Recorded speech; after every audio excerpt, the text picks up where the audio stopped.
Bienvenue dans une nouvelle vidéo crypto. Aujourd'hui, vidéo très intéressante. On va aller voir plein de graphiques assez intéressants. On va aller voir Ether aussi, qui a une structure assez bullish avec quelques altcoins qui ont un genre de triangle pattern, donc qui brille souvent à la hausse. C'est comme un petit peu un bull flag, mais c'est une forme un peu de triangle. Donc une consolidation en forme de triangle, donc de plus en plus consolidé sur un court pourcentage de hausse ou de baisse. Et ça finit par exploser à la hausse ou à la baisse, mais très souvent à la hausse. Donc, on va aller voir ça tantôt ensemble. On commence ici avec donc H Crypto qui nous parle des cycles en monthly du Bitcoin. Donc, Bitcoin Monthly Breakout are massive. Donc, on va se traduire ça en français juste pour vous. Là. Nous, ce qui va nous intéresser, ça va être cette partie-là parce que la traduction ailleurs, c'est vraiment mauvais. Là. Les éclatements mensuels du Bitcoin sont massifs. On veut pas vraiment ça. Là. Au cours des cycles de marché précédents, lorsque le Bitcoin sortait des pics de cycle, donc des plus hauts sommets historiques, euh, précédent sur le graphique mensuel, il déclenchait souvent un rallye parabolique, donc menant à des mois consécutifs de gains positifs. Donc comme on peut le voir à chaque fois qu'on brise l'ATH, donc ici on avait l'ATH ici, on a brisé l'ATH, on a eu des grosses bougies vertes, ensuite de ça on a eu notre rallye aussi, donc qui a duré pendant plusieurs mois, là, quand même ici on est sur des mois, donc on a eu notre breakout, on a eu 1, 2, 3, 4, 5, 6, 7, 8, 9, on va dire on va arrêter ici, donc 8 mois de rallye aussi, ici on a brisé avec une grosse bougie, plus une deuxième grosse bougie ici, donc on a eu 1 mois, 2 mois, 3 mois, 4 mois, 5 mois. Si on arrête au premier top, là, on va arrêter ici pour ce cycle-là. Ici, on vient de briser. On a quand même fait une bonne bougie. Là, ça paraît pas ici, mais en termes de pourcentage, c'est plus gros que ça ici, là, de hausse. Là. Donc, on a une bonne bougie de brique ici avec une deuxième grosse bougie. Donc, cette bougie-là correspondrait plus à cette grosse bougie-là et cette grosse bougie-là des cycles précédents, selon moi. Donc là, on voit que cette bougie-là est de plus en plus petite. Là. Boum, boum. Donc, selon moi, c'est cette bougie-là qui correspond aux autres cycles. Là. Donc là, est-ce qu'on pourrait avoir entre 5 et 8 mois de rallye haussier? Ben, selon moi, ça va se trouver à peu près dans ces zones-là. Là. Donc, même peut-être un peu moins que 5 mois, mais je dirais maximum 8 mois là, pour le BTC. Là. Pour les altcoins, ça peut être différent, là, mais évidemment, pour le BTC, on vient de faire la première bougie, en sortant de l'ATH, donc qui correspond à cette bougie-là, comme je l'ai dit. Donc, selon moi, on a encore au moins 3 mois de rallye haussier pour le BTC. Évidemment, sur du court terme, on peut avoir des baisses. Là. Évidemment, il ne faut pas juste se fier à ça. Ensuite de ça, ici, je ne sais pas comment ça s'appelle cet indicateur-là, mais très intéressant. Là, à chaque fois qu'on est dans des bear markets, donc on a cette courte période de temps où on a ce ruban-là dans le rouge. Donc on l'a eu ici. Ensuite de ça, ben, on a nos rallyes haussiers donc, dans le vert, donc qui sont beaucoup plus longs que nos rallyes baissiers, évidemment. Et ici, on est où? Ben, on est là. On voit qu'on est probablement à peu près genre, dans ces zones-là, là, je dirais. Là, peut-être même ici. Là, il nous reste encore de la hausse quand même. Là. On vient de faire notre sortie de bear market. Là, ben, ça fait quand même beaucoup de temps qu'on a sorti du bear market, évidemment. Là. Depuis ici, environ, je dis que la tendance est inversée. Là. Mais je pense qu'on a encore beaucoup de temps. Là, si on se prend, on va pas suivre nécessairement à la longueur du ruban, mais si on regarde cette longueur de ruban-là, ben, on voit qu'on n'est même pas à moitié. Donc, est-ce qu'on va aller faire la même longueur de ruban? Peut-être pas, mais je pense qu'il nous reste au moins un tiers de plus ici là, pour aller chercher des targets. Là. Et ici, ben, je pense que c'est un petit peu haut, là, 250 000, là, mais dans ces zones-là, ça pourrait être assez intéressant. Donc, ça pourrait correspondre à nos 3 à 5 mois environ, là, peut-être un petit peu plus de rallye aussi pour le Bitcoin. Ensuite de ça, ici, donc, on a cette structure-là sur l'Ether, donc très intéressant. Donc, une structure de triangle, là, ici, là, où on voit, on vient toucher le bas du triangle, on vient retester le haut, on vient retester la partie basse, là, même si on n'est pas venu la toucher, on vient la retester plusieurs fois dans le haut ici. Ensuite de ça, cinquième touche en bas ici, donc on voit qu'on est venu faire 1, 2, 3, 4, 5 touches.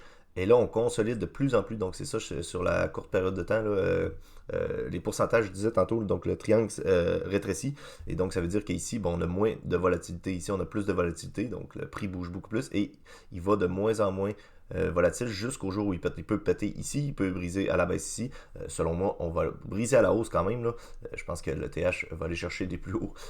Son plus haut là, au 4800 d'ici quelques mois. Facilement et c'est ce qui va déclencher la alt season là, quand ETH va briser son ATH là. Mais ici ben, on a encore jusque potentiellement 2025 là, pour l'ETH là. Donc il peut consolider jusqu'à ici on est où bon on est peut-être au 30 décembre là. On a jusqu'à fin 2024 là, en fait pour aller briser ici. Donc très intéressant à voir. L'Ether sur plusieurs mois donc on voit ici les rendements sur plusieurs mois, là, mais on voit qu'après les années, donc après le halving, donc on a eu un halving en 2016, 2020, Ensuite de ça, en 2012, on en avait eu un, là, mais on le voit pas ici. Là. C'est pas très grave. Là. Nous, ce qui va nous intéresser, c'est plus les cycles de 2016 et de 2020.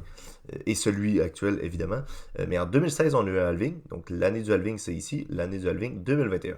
Et ce qu'on peut... 2020, en fait, 2016-2020. Ce qu'on peut voir, c'est qu'après les années d'halving, donc après 2016, les débuts de mois sont exceptionnels pour l'ETH. Donc, vous voyez ici les rendements. Là, pendant 6 mois, ben, on a eu 32%, 48%, 214%, 68%, 161%, 26%. Donc ça, c'est exceptionnel là, après une année d'halving. Si on regarde 2020, on a eu le halving ici. Qu'est-ce qu'on a eu dans les 4 premiers mois de l'année qui suit le halving? Donc 78%, 8%, 35% environ, 44% ici. Donc vous voyez, ici on l'a eu pendant 6 mois, donc des mois dans le vert. Et ici on a 4 mois dans le mois dans le vert, de mois dans le vert. Est-ce que cette fois-ci on va avoir 3 mois dans le vert? Ben, peut-être que janvier, février, mars vont être des mois exceptionnels pour ETH, mais c'est déjà excellent. On n'est pas obligé d'avoir 6 mois de hausse. Les altcoins peuvent faire leur cycle encore pendant peut-être 6 à 1 an, donc 6 à 12 mois environ, ça on ne le sait pas. Mais pour ce qui est d'ETH, selon moi, c'est très très très bullish. Et là, la forme de triangle, donc un bullish pennant pattern, ici qui est genre comme un bull flag un peu lorsqu'on a une hausse. On a une genre de consolidation à la baisse pour un bull flag, mais c'est des lignes parallèles pour le bull flag, tandis que ce bullish pennant, c'est un genre de triangle. Donc les courbes, les lignes viennent à se rétrécir et à aller se toucher un bout. Donc ça fait que le prix consolide plus. Et plus il consolide, plus il explose à la hausse ou à la baisse, là, évidemment. Mais ces patterns-là sont souvent des signes haussiers. Là. Donc, c'est des consolidations après une grosse hausse. Comme par exemple, ici, si on prend ici, on en a eu deux, mais il était beaucoup plus petit. Donc, on a eu la hausse, première hausse. Ici, on a un bullish pennant aussi. On a rebrisé à la hausse, mais vous voyez que la hausse est beaucoup plus petite puisque le bullish pennant était beaucoup plus petit. Ensuite de ça, on a eu une petite hausse. On a eu un bullish pennant qui est plus gros. Donc, celui-là est plus gros que lui un petit peu. Boum, on a eu une explosion plus grosse que celle-là ici. Et là, qu'est-ce qu'on est en train de faire? On est en train de faire un bullish pennant beaucoup plus gros encore. Et là, je pense que la hausse pourrait être beaucoup plus hausse. Ce graphique-là, c'est celui du XRP. Je n'ai pas de XRP dans mon portefeuille, mais c'est juste pour montrer que les hausses sont un petit peu proportionnelles au pattern qu'on a. Là. Donc, on voit qu'on pourrait aller avoir une hausse. Ça ne veut pas dire qu'on va avoir plus de bougies là, nécessairement, mais en termes de pourcentage de hausse, peut-être qu'on pourrait avoir un XRP qui va aller toucher des nouveaux sommets. Selon moi, oui.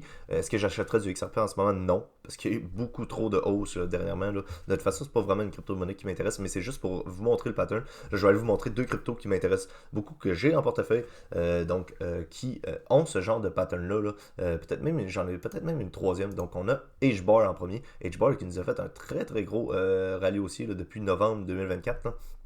Donc, première hausse ici. On a ici, c'est pas vraiment un bullish pattern qu'on avait eu, un bullish pennant, là, donc le genre de triangle qu'on a ici, mais on a une consolidation ici, là, ça serait peut-être plus une consolidation en losange, là, je sais pas trop comment l'appeler. Ensuite de ça, on a explosé à la hausse encore, et là, on a ce genre de triangle qui se forme sur HBAR. HBAR qui est une crypto que j'adore, et selon moi, on va aller chercher des plus hauts avec HBAR pour le prochain cycle, mais cette structure-là, très très très intéressante, donc à surveiller pour le HBAR. Le VeChain aussi, on a ce genre de structure-là, donc on a eu notre hausse quand même depuis le début de l'année, et à chaque fois on est venu faire. Donc ici, on voit, c'est plus ça serait plus un bull flag. Là. Un bull flag, c'est plus avec des lignes parallèles comme ça, du genre à peu près là. Je ne vais pas les mettre exact, là, mais vous voyez à peu près là. Donc on aurait plus un genre de canal descendant comme ça, tandis qu'un triangle, ce serait plus un truc qui se referme sur lui-même. Là. Donc ça, on va se les enlever, là, mais je pense que vous comprenez ce que je veux dire. Donc hausse ici, bull flag, explosion à la hausse. On a eu une autre consolidation ici, qui n'est pas vraiment un bull pennant, mais une autre consolidation. On a eu une autre hausse ensuite de ça. On a eu un genre de bull pennant ici. On a rebrisé à la hausse et là on fait quoi? Ben, dans ce petit bull pennant là, on a un gros bull pennant, donc triangle qui consolide ici pour le VeChain. VeChain qui est une crypto excellente selon moi. Ensuite de ça, ben, on a ce gros rectangle mauve là, qui nous sert de support en plus de ça. Donc on a boom, cup and handle, donc la grosse tasse séance ici sur VeChain. Structure où on voit qu'on est venu tester plusieurs fois ici en tant que résistance et support. Boum, boum. Et là, on l'a où? On l'a brisé à la hausse. On vient la retester en tant que support. En plus de ça, on a une formation de bullish pennant ici. Donc, selon moi, on va aller à la hausse d'ici quelques semaines, quelques mois pour ce genre de crypto-là. Donc, très très bon potentiel. Et ensuite de ça, est-ce qu'en dos, on a un bullish? Non. ici, ça serait plus un petit peu un losange, là, comme tantôt, là, mais on a quand même des consolidations. Là. Le losange, ça ressemblerait un petit peu plus à genre ça, là, où on a une consolidation un petit peu plus de ce genre. Si on se prend ici, par exemple, là, j'y vais vraiment vite, là, mais vous comprenez quand même. Là. Donc, c'est des genres de consolidation. Là. C'est vraiment pas très beau mon dessin, là, mais en tout cas, celui-là, on n'a pas de triangle comme les autres, mais c'est quand même une crypto très intéressante. Donc, ces deux cryptos-là, il doit en avoir d'autres, mais là, je vous montre des cryptos de mon portefeuille qui ont ce genre de pattern-là. Donc, très, très, très intéressant. Si cette vidéo-là vous a plu, n'hésitez pas de laisser un j'aime, un commentaire, de vous abonner. On a encore des excellents gains à faire sur ETH et sur les altcoins, selon moi. Donc, prenez le temps de vous former, évidemment. Est-ce que c'est le temps encore d'acheter? Ça, je ne le sais pas. On a encore des bons prix sur les altcoins, certainement. Mais moi, je n'achète plus depuis un certain temps. J'ai acheté beaucoup durant le bear market. Et pour moi, c'est terminé parce que je n'ai plus de liquidité à injecter. Si j'en avais, est-ce que j'en injecterais? Probablement. Parce qu'il y a encore beaucoup de cryptos d'altcoins qui ont des bons potentiels là, de x5. x5 en moyenne, on va dire. Là. Donc, c'est super quand même. Là. Donc, c'est ce qui conclut cette vidéo. Comme je l'ai dit, n'oubliez pas de laisser un j'aime, un commentaire, de vous abonner. Nous, on va se revoir dans une autre vidéo. D'ici là, prenez soin de vos investissements. Bye.